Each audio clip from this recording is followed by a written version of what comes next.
have pictures. So, let me introduce myself. I am Sir teacher sa Pinopiyahi, and these are my co-teachers. Hi student, I am teacher 5. Hello, I am teacher Nurse. Good day, I am teacher Noor and you can call me Timmy. So for this morning, we will be having a sort of activity. So we have tatawagin natin ang activity ito na guess the picture. So I guess some of you here already have an idea about how this activity will work. The mechanics of this activity is you just have to guess what is the message of the pictures. You can give your own interpretation, your own meaning, and the first person who could supply the complete and correct answer will receive this simple but useful gift. Ready na ba ang lahat? Yes, sir! Now, simulan na natin ang activity. You just have to give your interpretation. So, the first picture, we have this. Arts. Also this. Music! Excuse me. Can you... Nature.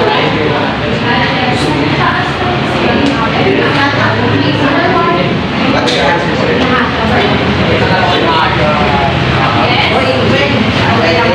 Pero kulang. Kulang pa. Arts. Malapit na. Arts, painting. Nice try. Pero kulang.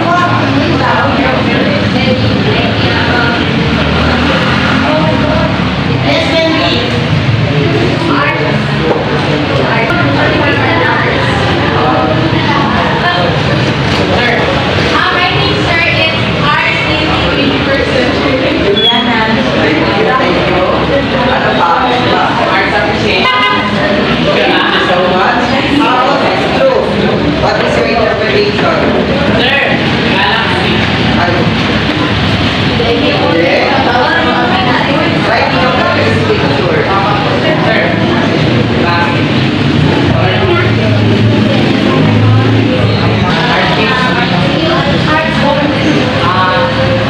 kind of art. Media arts.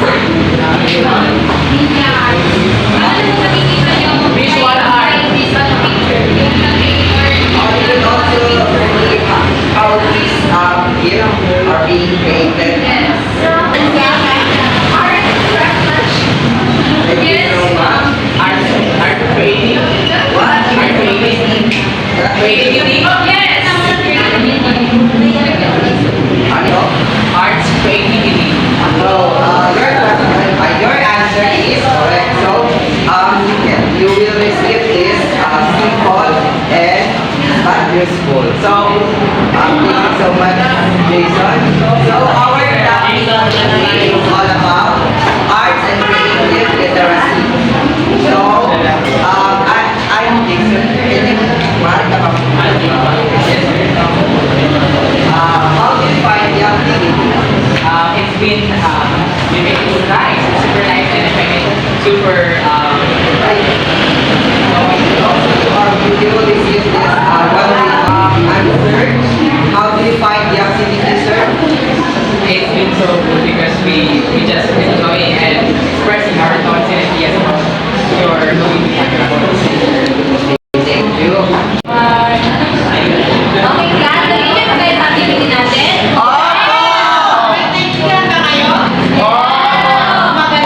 And now, thank you for your cooperation.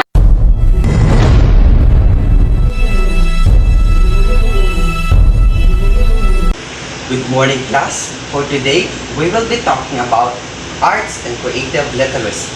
But before we proceed with our formal discussion, may I know kung meron ba dito sa inyo is creative? Yes, Faiza? Are you a creative person? Thank you so much. How about you, Nursely?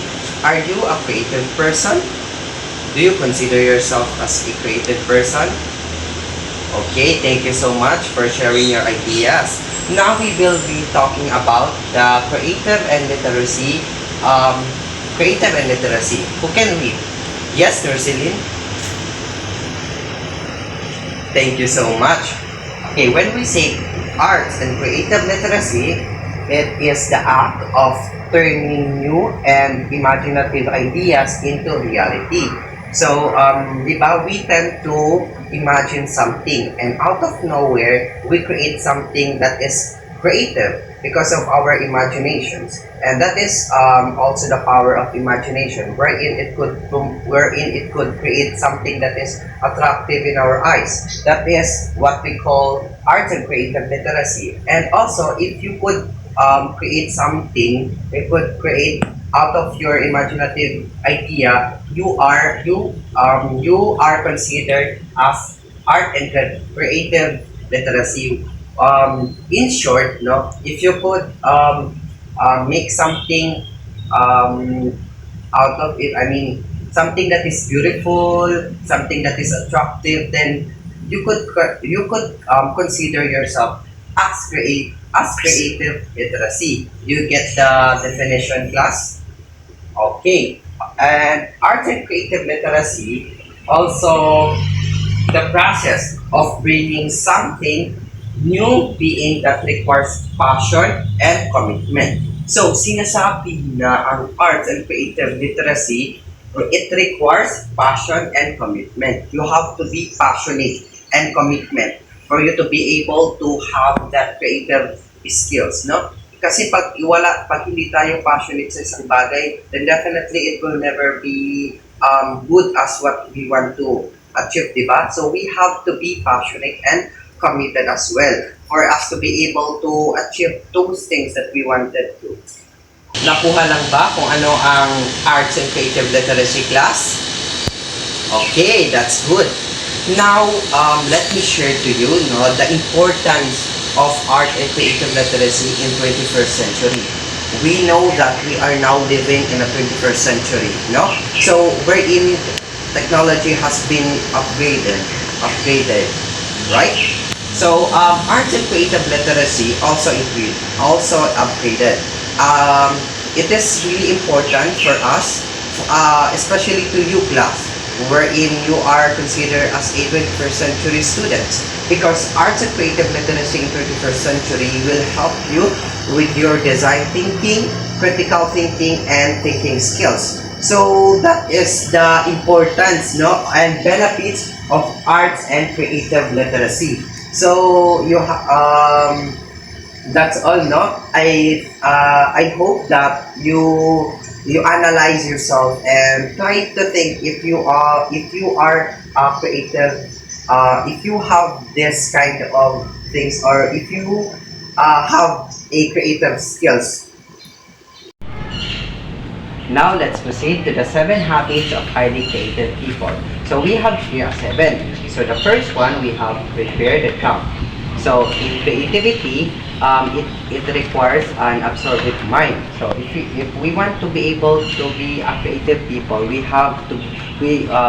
should have that kind of mind, absorbing mind, wherein we are in a good state of thinking. Because if we do something that is creative, make sure that we are in a good condition. Kasi may mga instances kasi na kapag if we are in a bad mood, no, our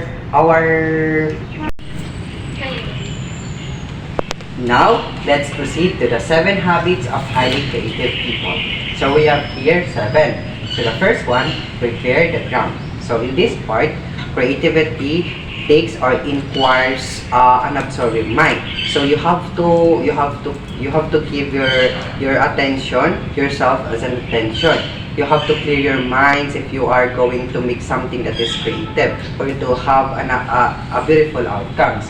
And also, you have to let your desire to make the pure intentions para magkaroon ka ng magandang resulta. So number 2, we have plant seeds for creativity. So dito sa plant seed creativity, in this part, di ba, we amplify what we think the most. Parang iniisip natin kung ano yung magiging resulta ng isang bagay, which is not good. We have to trust the process para magkaroon ka ng magandang resulta. So dito sa Plan Seed for Creativity, you have to really focus on your goal, your desire, for you to be able to be a creative people.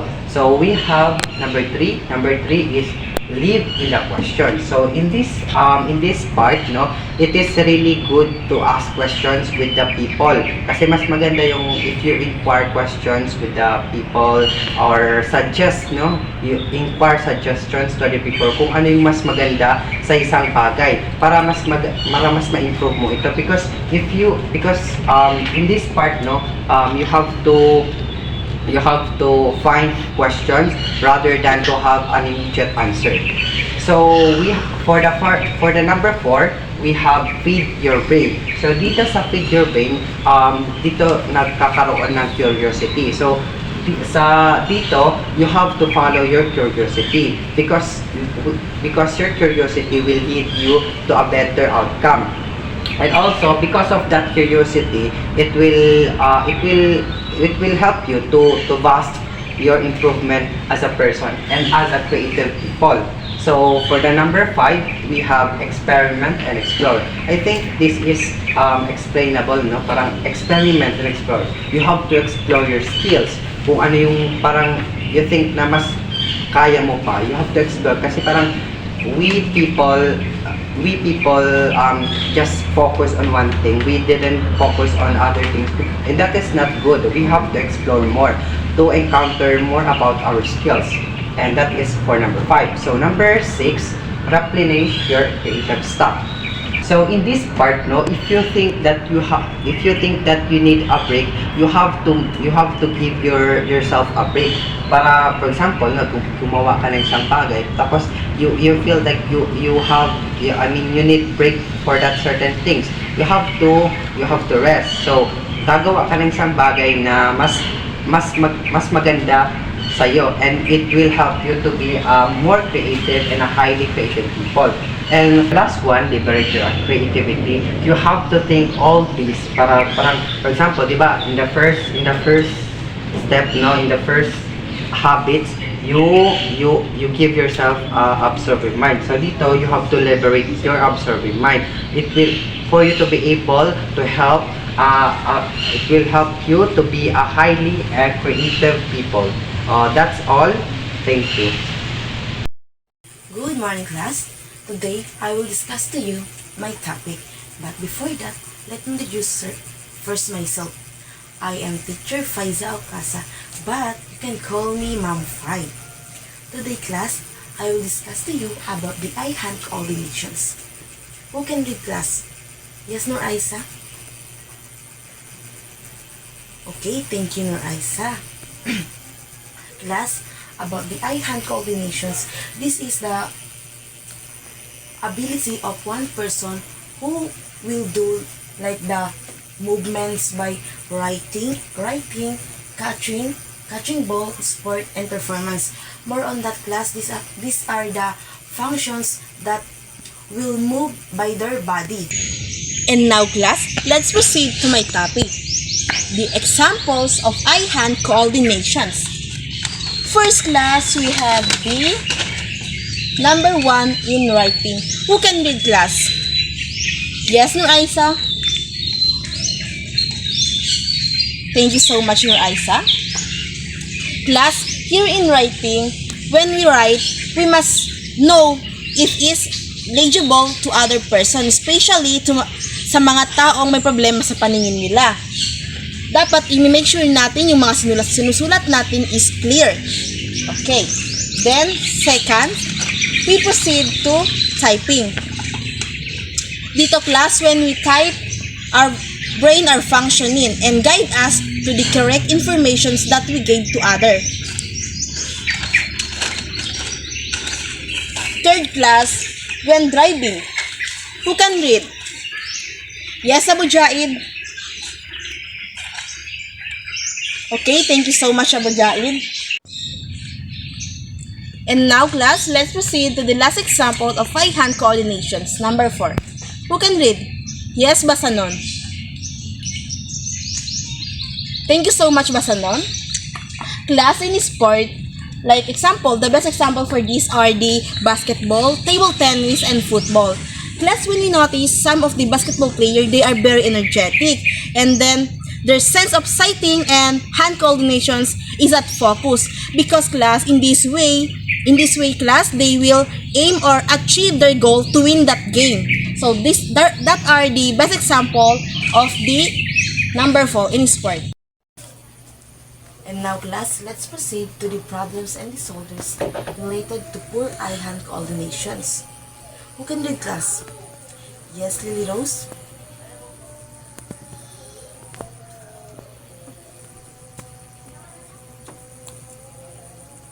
Okay, thank you, Lily Rose.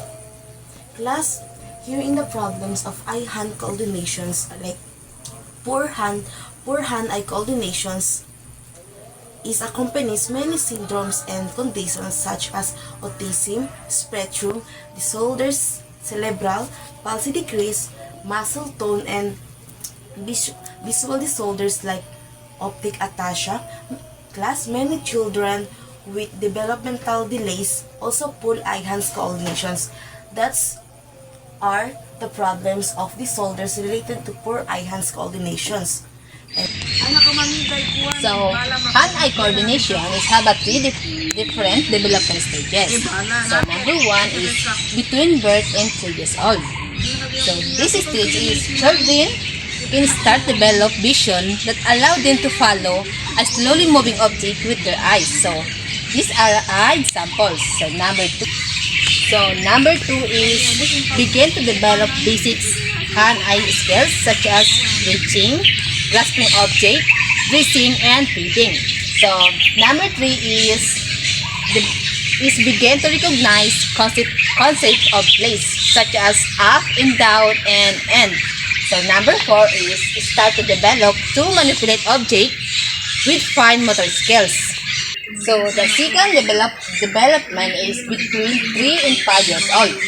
So, this stage is little children can continue to develop hand-eye coordination skills in preference for left or right-handedness. So, these are the examples. So, number 2 is continue to understand, to use concept of place and directions, such as up, down, under, or besides. So, number 3 is children can develop ability to climb, run, gallop, jump, push and fall in thick stairs at a time. So, number 4 is develop hand-eye body coordinations, eye turning, and deep perceptions. So, the last development is 5 to 7 years old. So, this stage, children improve fine motor skills such as handling, writing tools, using scissors, and etc. So, number 2 is continue to develop climbing, balancing, running, galloping, and jumping abilities. So, number 3 is continue to improve hand-eye coordinations, handedness preference, and then lastly is learn to focus on schoolwork and hours every day. Now, let's proceed to the visual literacy. When we say visual literacy, it is the skill to interpret and give meaning to information in the form of images or visual. So it means it is ability to understand and create meaning in the form of pictures. So, halimbawa na lamang po yung sa visual literacy is magbibigay ng activity yung mga co-teacher ko, and they give some of the pictures to be able to understand and interpret the meaning of that picture. So, makakonsider po siya sa visual literacy. Therefore, based on the idea that picture can be read and the meaning can be a process of reading. Now, let's proceed to the concept of aesthetic. Who can read? Yes, Nursima? Thank you so much. So before we start, proceed, no, can somebody share their ideas about the concept of aesthetic? Yes, Faiza? Thank you so much. How about you, Nurseline? Thank you so much. Your all answer are all correct. So, when we say aesthetic, it's related to the philosophy concerned with the nature of art and the concept of which individual work of art are interpreted and evaluated. So, in a simplest definition of aesthetic, it is putting appreciation on the nature and the arts. So, the best example for this is yung sunset, diba? We people tend to give appreciations on the beauty of the sunset, so because we tend to give value on it. So that's already a concept of aesthetics. So other example of aesthetic is yung mga other form aesthetic could also be a form of art. Yung paggagawa ng mga paintings, drawings, diba? We also tend to give value and value on the paintings and the drawings as well. So that's all for the concept of aesthetic. I hope you understand it. Now, let's proceed to the nature and scope of aesthetic. So, dito, sinasabi, no, deal not only with the nature and value of arts, but also with those responses to natural objects. So, earlier, no, we discussed about the concept of aesthetic, wherein we stated that it's putting something that is giving value, no. So dito sa nature and scope, we are not only giving value, but we also have to consider the responses to natural objects. So that is the nature and scope of aesthetic. So now, let's continue to our topic that three approaches to aesthetic.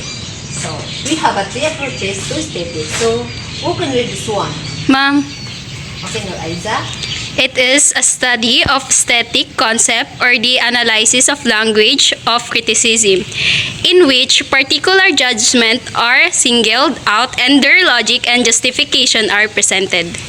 The approach focuses on how we talk or justify our judgments to art. Rather, it is a art of beauty. It involves analyzing the terms, criteria we use when we see something like ugly or like beautiful or ugly, and understanding the reasoning behind this judgment. For example, when the critics explain why the painting is beautiful, so based on its balance, color harmony, and composition, so they are using a language of criticism. Okay, number 2, who can read? Abujahid? Number 2, it is philosophical study certain state of mind, responses, attitude, and emotion that are involved in aesthetic experience. Okay. This number 2 is more about a teacher's experience of aesthetic. Like of how people respond emotionally or psychologically to beauty of arts or natures. For example, when someone feels amusement looking at the sunset. This study will explore the natures of that emotional response in how it is connected to perceptions of beauty. Number 3, it is a philosophical study of aesthetic object that reflects the view that the problem of aesthetic exists. So, the lastly is show the problem still exists when it comes to aesthetic. So, why this a problem aesthetics? Because the word exists of a special object which people react selectively. We the people selectively describe the things in aesthetic terms because we have a different things to describe in aesthetic terms in a good way, such as beautiful, peaceful, and serene environment. Now let's continue our topic, integrating arts and creativity literacy into the curriculum. These are the following are the strategies and initiatives in embedding arts and creativity literacy into the curriculum. The first, we have the physical environment. Design a physical environment to support creativity such as castle design and school building, and many more.